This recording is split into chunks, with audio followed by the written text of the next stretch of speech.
और आप देख रहे हैं एनडीटीवी राजस्थान। अब बुलेटिन की शुरुआत कर लेते हैं। आचार संहिता लगने के साथ ही लोकसभा चुनाव का बिगुल बज गया है और तारीखों के ऐलान के साथ ही सियासी गलियारों में गर्माहट बढ़ने लगी है। चुनावी सीजन है, ऐसे में वादों और दावों की बरसात भी होने लगी है और इसी के साथ ही जनता भी पिछले वादों और दावों की हकीकत अपने पैमाने पर तौल रही है। आज आपको लेकर चलते हैं सरहदी जिले श्रीगंगानगर के लोगों के बीच और जानेंगे यहां के लोगों की चुनाव को लेकर क्या प्रतिक्रिया है। आपको बता दें कि यहां का चुनाव काफी रोचक होता है। प्रदेश में बीजेपी को पूर्ण बहुमत मिला है और विधानसभा चुनाव में इस जिले में कांग्रेस का प्रदर्शन बेहतर रहा है। अब देखने वाली बात यह होगी कि लोकसभा के चुनाव में कौन सी पार्टी यहां से बाजी मारती है। तो चलिए आपको दिखाते हैं श्रीगंगानगर के लोगों की चुनाव को लेकर क्या राय है। आचार संहिता लगने के साथ ही लोकसभा चुनावों का बिगुल बज चुका है। चुनावी सीजन है, ऐसे में वादों और दावों की सीजनल बरसात भी हो रही है। आज हम जानेंगे कि श्रीगंगानगर का क्या है मूड, यहाँ की जनता किन वादों से खुश है और किन वादों से यहाँ नाखुश है। श्रीगंगानगर जिले का चुनाव भी रोचक होता है। सरहदी जिला है। विधानसभा चुनावों के अंदर भारतीय जनता पार्टी की सरकार बनी, उसके ठीक एक महीने के बाद में कर्णपुर विधानसभा में चुनाव हुए। यहाँ पर कांग्रेस ने बाजी मारी। किसान आंदोलन के अंदर भी यहाँ पर किसानों का काफ़ी प्रतिनिधित्व देखने को मिला। गंगानगर जिला एग्रीकल्चर बेस्ड जिला है। अब देखना होगा कि आगामी जो लोकसभा चुनाव है, यहाँ की परिस्थितियाँ उसे किस तरह प्रभावित करती हैं। बात करें यहाँ के सांसद की, तो वर्तमान में भारतीय जनता पार्टी के सांसद निहाल चंद मेघवाल 5वीं बार लगातार सांसद चुने गए थे। 2000 इससे पहले जो चुनाव था उसके अंदर उन्होंने कांग्रेस के प्रत्याशी को 4,91,000 वोटों से हराया, 4,07,000 वोटों से हराया। 2014 के चुनावों के अंदर उन्होंने कांग्रेस के प्रत्याशी को 2,11,000 मतों से पराजित किया था। आज हम जानेंगे यहाँ के लोगों की कुछ राय कि लोकसभा चुनाव को लेकर क्या उनकी राय है। सबसे पहले मैं आपसे आऊँगा, लोकसभा चुनाव आ गए हैं, क्या सोचते हैं किस तरह का चुनाव रहने वाला है, क्या मुद्दे रहने वाले हैं? पहले तो मैं बता दूं, मैं राम कुमार सारन चुनावड़ से और किसान संगठन जो है हमारा जीकेएस उसका जिला अध्यक्ष हूँ। मुद्दे यहाँ पे मेन जो किसानी के मुद्दे हैं वो पानी का मुद्दा है, एमएसपी का मुद्दा है, कर्जा मुक्ति का है, कर्जा माफ़ी नहीं, कर्जा मुक्ति का मुद्दा है।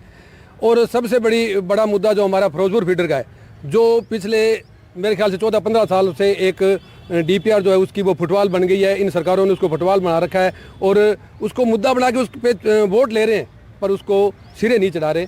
तो ये सबसे बड़ा मुद्दा हमारा पानी, एमएसपी, कर्जा मुक्ति का रहेगा। आपसे जानना चाहूँगा, क्या सोचते हैं क्या मुद्दे होने चाहिए? देखो, किसानों के मुद्दे तो वही हैं जो पुराने अगर हल हुए होते तो किसान आज आंदोलन नहीं करता।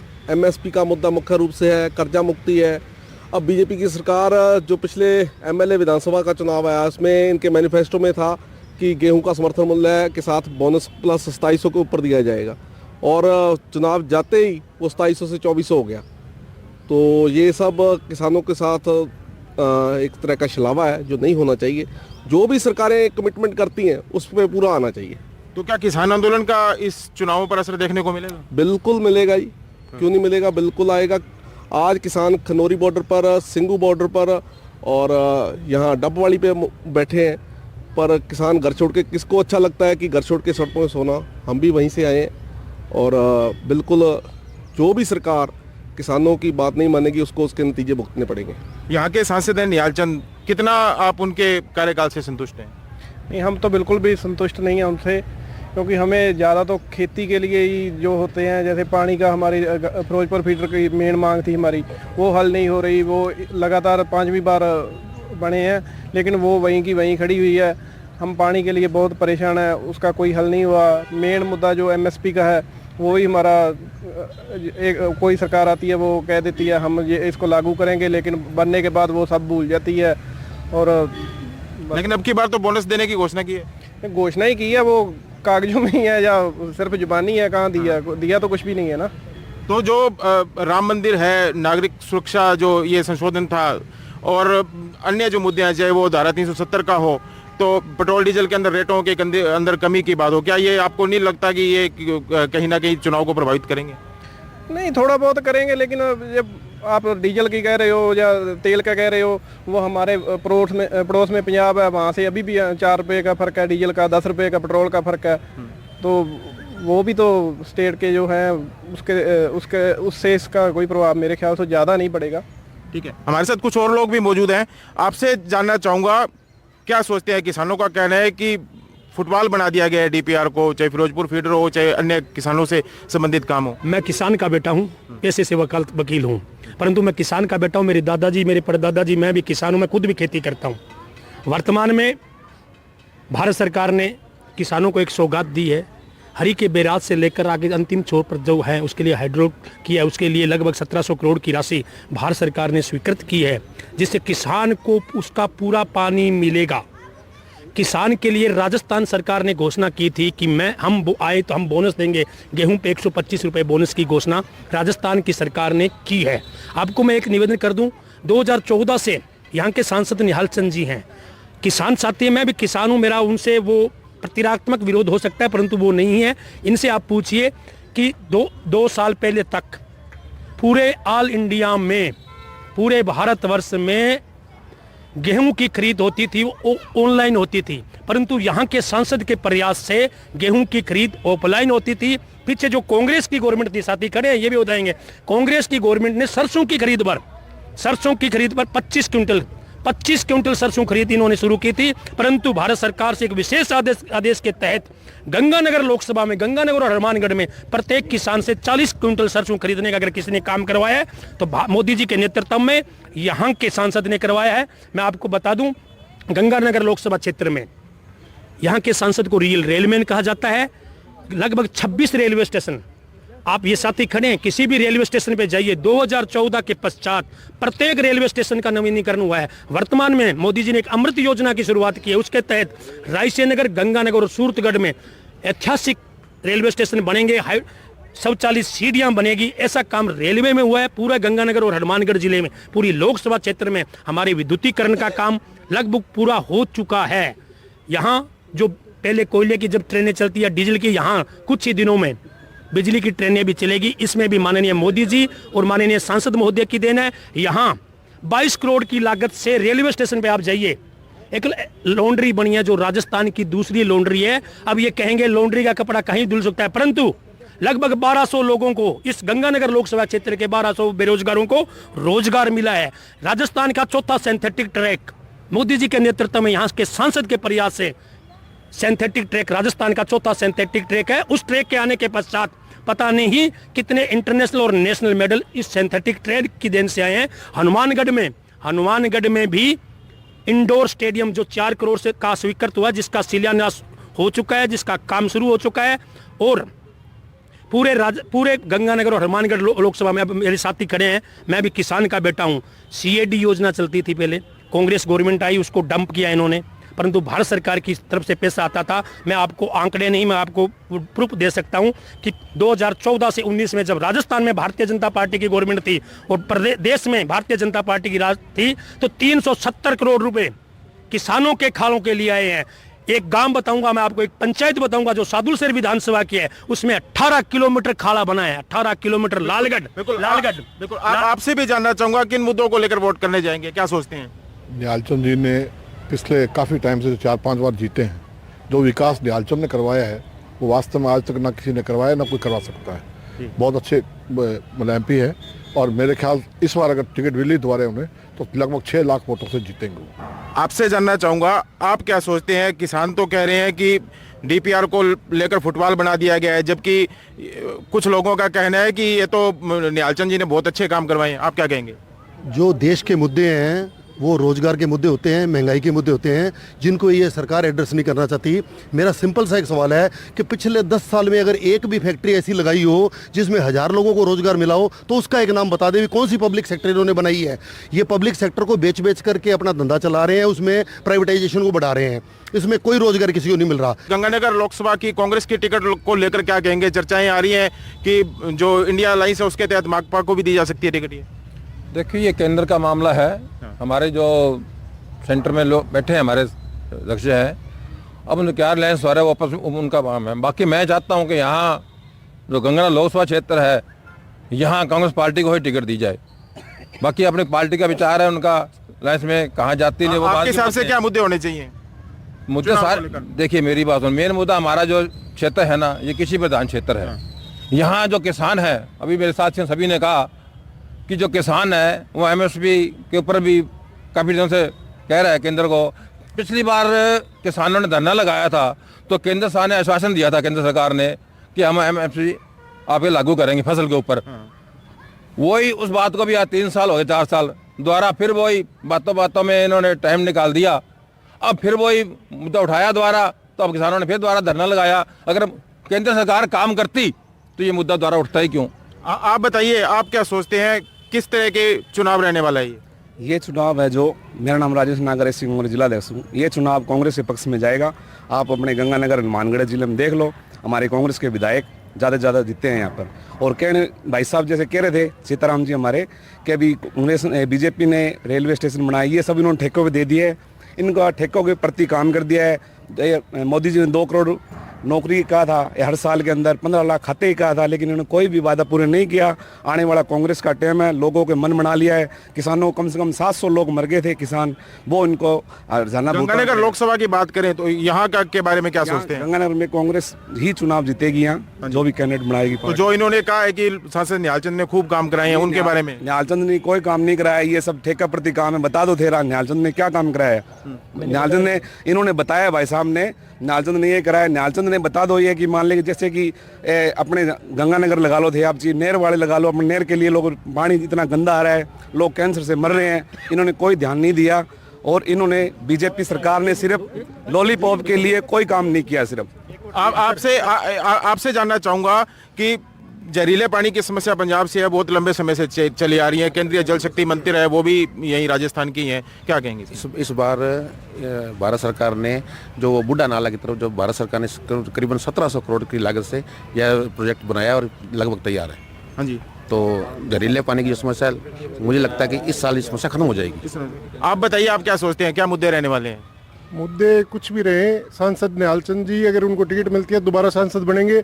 आपने ही कुछ देर पहले बोला था कि 2014 में 2,11,000 से जीतते, फिर 91। उनका ट्रैक रिकॉर्ड देखोगे, उनकी वोट परसेंटेज जो है हर बार जीत के प्रतिपदी है। और जो मोदी सरकार ने जो काम किए हैं, इन्होंने निहालचंद जी ने जो अमृतसर से लेके जामनगर तक का जो 6 एक्सप्रेस हाईवे बना है, वो इनकी देन है। भारतमाला के तहत जो हमारे जिले में, हनुमानगढ़ जिले में सड़कें चल रही है, वो किसकी देन है? वो केंद्र सरकार की देन है, निहालचंद जी की देन है। निहालचंद जी ने इतने काम किए हैं, रेलमैन के नाम से वो पॉपुलर है क्षेत्र के अंदर। अगर उनको इस बार भी टिकट मिलती है, वो पिछले रिकॉर्ड भी सारे तोड़ देंगे और नया एक कीर्तिमान होगा। जो राजस्थान में पिछली बार भी हाईएस्ट वो तो जीते थे, और इस बार भी वो ऐसा ही रिकॉर्ड बनाएंगे। कांग्रेस ज्यादातर आरोप लगाती है कि भारतीय जनता पार्टी या धर्म के नाम पर राजनीति करती है, क्या कहेंगे? धर्म की राजनीति कभी भी भारतीय जनता पार्टी नहीं करती, धर्म की राजनीति करते हैं कांग्रेस वाले। पहली बात तो ये कहते हैं निहालचंद जी ने क्या किया है। गंगानगर के अंदर जो शहर में पानी भरता था, निहाल जी ने केंद्र सरकार से 7.5 करोड़ की लक्कड़ मंडी से सुखाड़ी सर्कल की रोड इन्होंने पास कराई थी।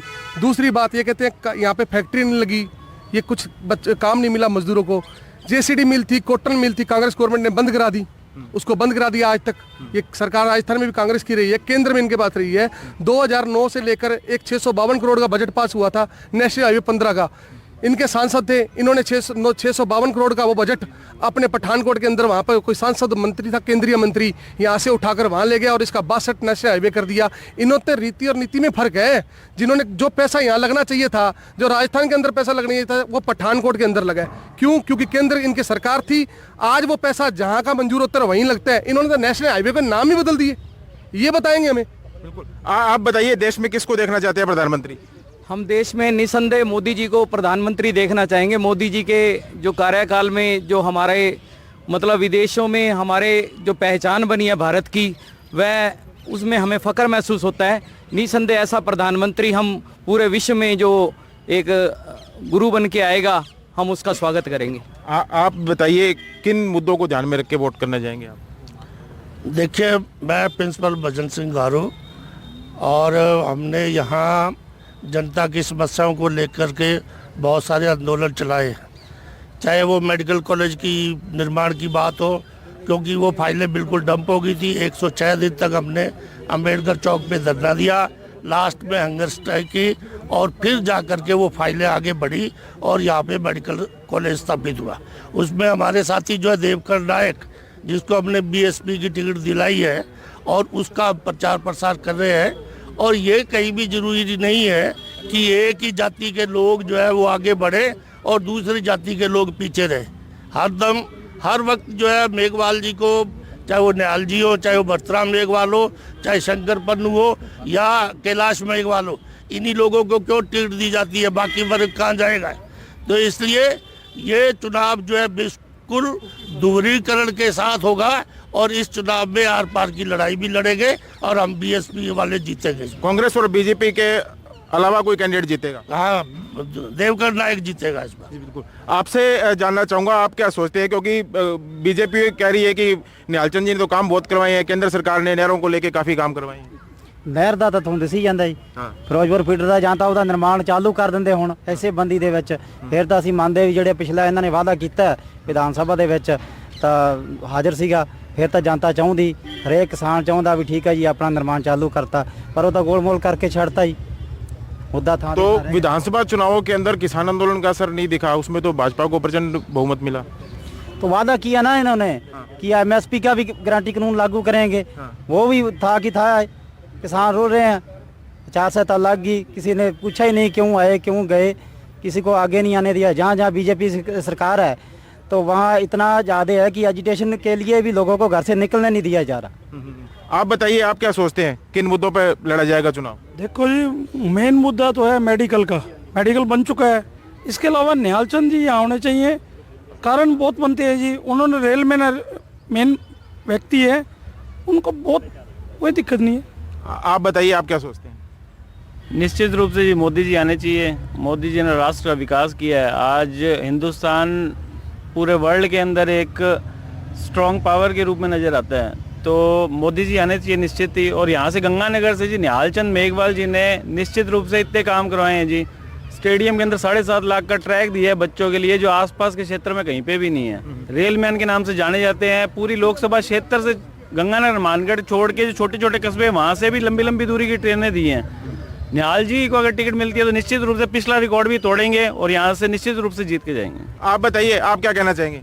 इलेक्टोरल बॉन्ड की जो स्कीम है वो भयंकर घोटाला है। इन्होंने उन लोगों से पैसे लिए जिन्होंने सीबीआई के छापे झेले, जिन्होंने इनकम टैक्स की रेड झेली, और उनके पीछे लग करके उनको ब्लैकमेल करके ये किया। ये जो इस तरीके से ब्लैकमेल करके इन्होंने पैसा लिया है, उसमें बीफ वाली कंपनी का भी एक साथी ने जवाब दिया, और इन्होंने ब्लैकमेल किया। और ये लोग कह रहे हैं जो एसबीआई का जो चेयरमैन है वो एक्सटेंशन जॉब पे है, लोगों को रोजगार नहीं मिल रहा, लेकिन सीबीआई के डायरेक्टर को एक्सटेंशन मिलती है। और जो उसके मिश्रा जी उनके डायरेक्टर एक्सटेंशन पे चल रहे थे, सुप्रीम कोर्ट के कहने से उनको हटाया गया, उनको फिर इनका नाम इन्होंने इलेक्शन कमीशन में उन्होंने फिर नाम दिया। बताइए, बड़े आरोपों की फहरिस्त है। राजस्थान की बात कर रहे हैं आपके। उस समय के राष्ट्रीय अध्यक्ष जी ने किसान को लेकर कहा था 1 2 3 4 5 6 7 8 9 10, हम 10 दिनों में प्रत्येक किसान का संपूर्ण कर्जा माफ करेंगे अगर हमारी गवर्नमेंट आई। मेरे बड़े भाई साहब सेतिया जी बोल रहे हैं 5 साल आपकी सरकार रही, आपने एक किसान का, ये किसान साथी खड़े हैं, एक भी किसान का आपने कर्जा माफ नहीं किया। आपके कारण एक किसान ने गंगानगर जिले में आपके राष्ट्रीय अध्यक्ष का नाम लेकर आत्महत्या की है कि मैंने वोट आपको इसलिए दिया था कि आपने कहा था कि हम कर्जा माफ करेंगे। रही बात दूसरी, बड़े भाई बोल रहे हैं मेडिकल कॉलेज का, आपने एक सेठ के साथ MOU किया था, एक संस्था के साथ MOU किया था और उसकी आपने टाइम लिमिट आगे तक बढ़ा दी थी, परंतु सब शहर के नागरिक खड़े हैं, ये राजनीति का विषय नहीं है, सब शहर के नागरिक खड़े हैं। सेठ जी ने अपना पैसा वापस मांग लिया था। और रही बात, मेरे साथी को हो सकता है पता ना हो, गंगानगर लोकसभा एक ऐसा क्षेत्र है जिसमें दोनों जिलों में मेडिकल कॉलेज हैं और जिसका पैसा भारत सरकार से आया है। बिल्कुल। आप बताइए, आप क्या कहेंगे लोकसभा चुनाव को लेकर? लोकसभा चुनाव को लेकर मैं ये कहना चाहता हूँ, जो काम बीजेपी की राज में हुए हैं, कांग्रेस ने 70 साल राज किया देश पर, हर किसी को झूठ का पुलिंदा दिया इन्होंने। आज मोदी जी हैं, देश में जो हमारे बाहर फौजी पकड़े हुए हैं, जो किसी भी मोदी जी के राज में उन्होंने घर छोड़ के गए हैं खुद, उनके घर वालों को नहीं पता भी हमारे घर वाले छूट रहे हैं, पैरवी मोदी जी ने की है। और हमारे गंगानगर जिले के लिए जो निहालचंद जी ने किया लोगों के लिए, हमारे यहाँ सिर्फ दिल्ली के अलावा कहीं रेल ही नहीं जाती थी, अब पूरे इंडिया में जहाँ भी आप जा सकते हो। निहालचंद ने ये रेल के लिए काम बहुत ज़्यादा किया है। मेडिकल गंगानगर के लिए क्या मुद्दे रहने चाहिए? मुझे ज़्यादा नहीं पता, अगर निहाल जी को टिकट मिलती है तो ज़्यादा नहीं ना तो 5 लाख से प्लस जीतेंगे। और निहाल जी एक मिलनसार व्यक्ति हैं, यानी कि गांव में, डाणी में, कहीं भी चले जाओ आप, वहाँ निहाल जी की हर गांव के अंदर आपको टीम मिलेगी। और वो सारी जो टीम है वो उनके साथ सबसे मिल कर के चलते हैं ये। और मैं यही कहना चाहूँगा कि निहाल चंद जी को अगर टिकट मिलती है तो 1001% जीतेंगे। आप बताइए, आप क्या सोचते हैं? निहाल चंद जी को टिकट मिलती है निसंदेह। पिछली बार वो 4,11,000 वोटों से जीतेंगे, इस बार 5 लाख प्लस वोटों से जीतेंगे। उसका कारण है कि वो जनता के बीच में रहे हैं, हमेशा जनता के बीच में रह के उन्होंने बहुत सारे विकास कार्य किए हैं। जनता के वो मनपसंद नेता है। पिछले 5 बार वो लगातार हमारे लोकसभा के सदस्य रह चुके हैं, MP रह चुके हैं। निसंदेह हमारा उनके साथ पूरा सहयोग रहेगा। जितना भी हमारा ये एरिया है सारा भारतीय जनता पार्टी के प्रति समर्पित कार्यकर्ता हैं। इसके अंदर मैक्सिमम कार्यकर्ता बीजेपी के हैं और हम यदि वो आते तो हमारे लिए खुशी की बात है और हम दुगनी ऊर्जा के साथ उनका सहयोग करेंगे। बिल्कुल। कांग्रेस और बीजेपी के आपस बयानबाजी के अंदर किसानों के मुद्दे कहीं ना कहीं हमेशा से लंबित ही पड़े रह जाते हैं। उसी पे मैं बात करना चाह रहा था। सीताराम जी ने बोला कि अभी 40 क्विंटल खरीदेंगे। इनकी मैं दुरुस्त कर दूं बात, अभी भी 25 क्विंटल के आदेश आए हैं। अभी भी सरसों और चना 25 क्विंटल के आदेश आए और 25 से पहले सरकार खरीद रही थी। और इन्होंने कहा है 1700 करोड़ रुपए, उसके बाद बारे में उसके बारे में चेयरमैन साहब बाद में बताएंगे। और इन्होंने कहा है भी डीजल का रेट कम कर दिया। ठीक है, अच्छी बात है, डीजल का रेट कम किया, गंगानगर का रेट पूरे राजस्थान के बराबर हो गया। पर पीछे जो चुनाव थे तो इन्होंने कहा था कि हम पंजाब के बराबर करेंगे। नंबर 1 तो। नंबर 2, 2700 रुपए गेहूं खरीदने की बात हुई है। अभी आप घोषणा पत्र चेक करो, उसके अंदर 2700 की बात हुई है, जो कि 2400 खरीद रहे हैं। तो ये मैं कोई एक सरकार या एक व्यक्ति या एक पार्टी के विरोध नहीं हूँ। मैं ये कहना चाहता हूँ कि किसानों के लिए कोई भी पार्टी या जो भी पार्टी आती है वो किसानों को फुटबॉल बनाती है, किसानों के मुद्दों को फुटबॉल बनाती है। MSP देखो, MSP क्या है? न्यूनतम समर्थन मूल्य है। MSP न्यूनतम समर्थन मूल्य है। उसके लिए भी हमारे पे 10 बंदिशें हैं। आधार कार्ड या भामाशाह कार्ड सिर्फ एक राजस्थान में है। सीताराम जी, आधार कार्ड जो है या भामाशाह कार्ड एक राजस्थान में सिर्फ, और कहीं नहीं है। और यहाँ पे ये आधार कार्ड पे ये खरीद कर रहे हैं। बिल्कुल, जल्दी से कुछ और लोगों से भी बात कर लेते हैं। आप बताइए, आप क्या कहना चाहते हैं? मैं ये कहना चाहता हूँ कि मैं किसान मोर्चे का जिला अध्यक्ष हूँ। भारतीय जनता पार्टी के अंदर में 10 साल से सरकार है। 10 साल का मुकाबला आप देखो और 70 साल का मुकाबला देखो। केंद्र सरकार ने जितने भी काम किए हैं, चाहे देश के हित के काम हो, चाहे धारा 370 का मामला हो, चाहे 3 तलाक का मामला हो, आज तक कोई सरकार नहीं कर सकती। नरेंद्र जी मोदी साहब किए हैं। तो आप मानते हैं मोदी जी के नाम पर ये सारा चुनाव लड़ा जा रहा है? मोदी जी के नाम पर नहीं, मोदी जी भारतीय जनता पार्टी के एक अच्छे लीडर है। देश के लिए भी अच्छे लीडर है। लेकिन इन्होंने क्या है कि हर किसान को साथ रखा, हर वर्ग को साथ रखा, मजदूर को साथ रखा, व्यापारी को साथ रखा। और देश में जो काम किया है, पाकिस्तान के हालात देखो, चीन के हालात देखो, वो किसी को बताने की ज़रूरत नहीं है, आपके सामने है। जहाँ तक रहा लोकल की बात रही, गंगानगर में सांसद निहाल चंद जी ने 7 बार चुनाव लड़े हैं। कांग्रेस 7 बार में निहाल जी के सामने 5 कैंडिडेट चेंज किया उन्होंने। भारतीय जनता पार्टी का एक ऐसा कार्यकर्ता है जो जमीन से जुड़कर, गांव से जुड़कर, हर वर्ग से जुड़कर क्षेत्र में काम करता है, इसलिए उनको 7 बार चांस मिले। आप बताइए, जल्दी से, हमारे समय की समाप्ति हो रही है, जल्दी से बताइए क्या कहना चाहेंगे? मुख्य रूप से पिछली बार कांग्रेस की सरकार बनी थी, राहुल गांधी जी यहाँ पे आए थे। उन्होंने ये कहा मैं 10 दिन के अंदर कर्जा माफ कर दूंगा। वो आज तक कर्जा माफ नहीं हुआ। कांग्रेस किस मुंह से चुनाव लड़ेगी? ये थे श्री गंगानगर के कुछ लोग। इन्होंने कांग्रेस है, बीजेपी है, एक दूसरे पर आरोप प्रत्यारोप किए हैं। किसानों ने भी कहा है कि उनकी मांगे हैं जो पिछले कई सालों से लगातार लंबित पड़ी हुई हैं। हालांकि जो चुनाव की डेट है वो आ चुकी है। अब देखना होगा कि श्री गंगानगर की जनता किसे वोट देती है, किसे जिताती है और देश की संसद में भेजती है। कुलदीप गोयल, NDTV, श्री गंगानगर।